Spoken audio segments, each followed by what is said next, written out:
Let me hear this. The second part of the question was, would it bring down the price? Will it bring down prices? And the war has pushed prices up. They could go as high as $200 a barrel, some analysts think.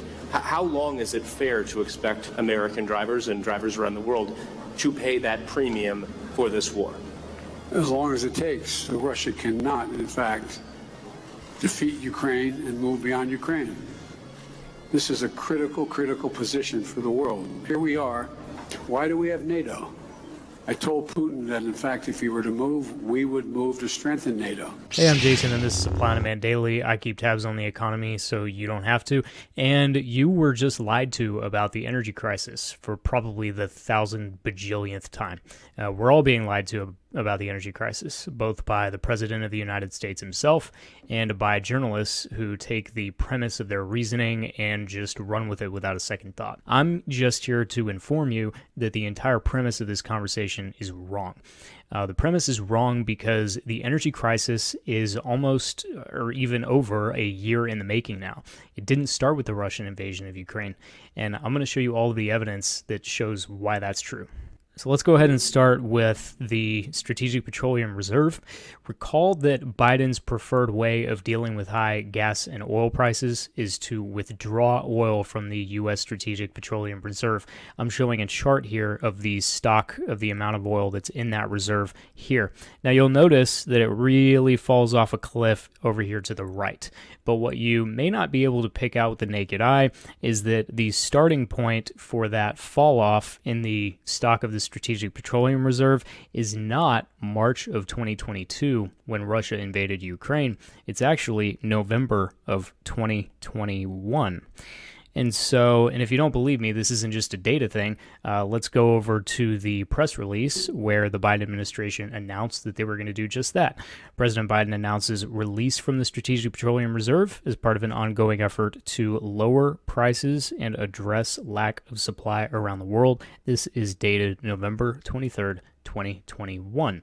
If this all started with Russia's invasion of Ukraine, why was Biden enacting policies to mitigate this energy crisis about 4 months before the invasion even started?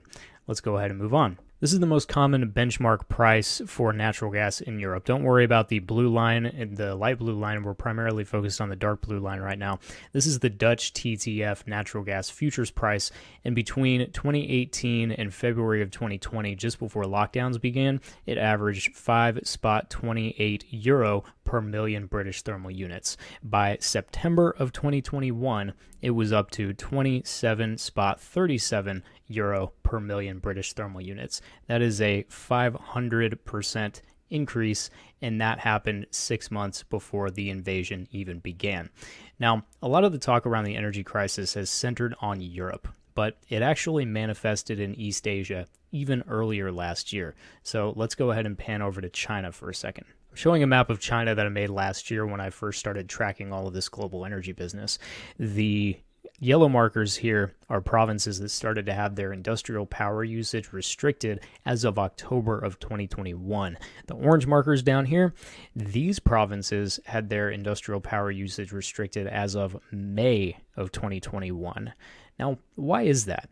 Well, China gets about 58% of its energy from coal, and leading up to May of 2021, in the 3 months prior to that, coal prices had gone up by 75%, and it may have been a smart idea to go ahead and limit industrial usage because it only went up from there. Let's go back to Europe here for a second, though.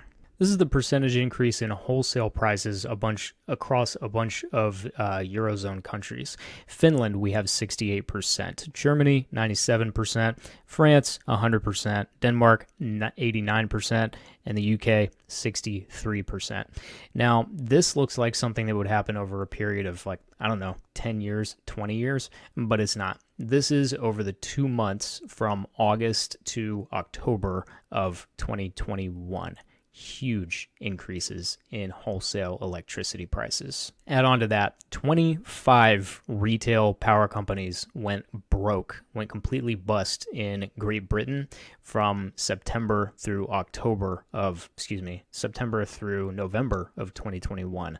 Their profit margins were completely eaten away because the retail price that they sell electricity at is in some sense controlled by the government, while the wholesale price that they buy electricity at raised by 63%. And so that completely destroyed their profit margins, putting, like I said, over 20 companies, 25 companies to be exact, out of business.